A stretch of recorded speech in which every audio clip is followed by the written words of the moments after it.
Në Shkodër vijojnë aktivitete sensibilizuese në kuadër të muajit tetor, muajit të luftës kundër kancerit të gjirit. Fiona Bashi, një aktiviste dhe një vajzë e re nga Shkodra, ka përjetuar një betejë të vështirë me kancerin e gjirit në moshën 31 vjeçare. Fiona u përball me diagnozën me kancer gjiri, por në vend që dorëzohej, ajo zgjodhi luftonte. Këtë vit për mu vjen ndryshe. Këtë vit për mu vjen si një vajzë që këtë tetor e ka kalu në lëkurë, edhe sot visi me dëshirën më të madhe si një person për me dhanë forcë, kurajo edhe besim që kjo betejë kalohet me ndihmën e gjithëve.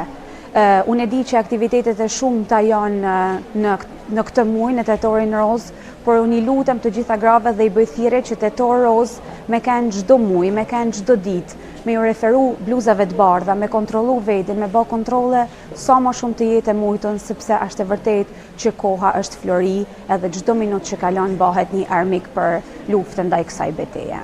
Unë e zbulova rastësisht, siç gjatë vetë kontrolleve jam përpjek me bë pothuajse gjithmonë, por ana psikologjike ka kanë ajo që besojmë ka dhënë edhe kurajon me ecë përpara, por ana psikologjike nuk bëhet e vetme, bëhet me ndihmën e familjes që është shtylla bazë për me te kalu këtë sfidë edhe miqve e gjithë njerëzve që janë bashku në lutje për me ecë përpara.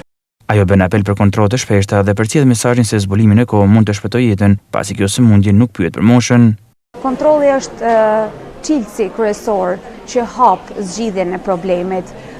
Nuk ka ma një moshë të caktuar.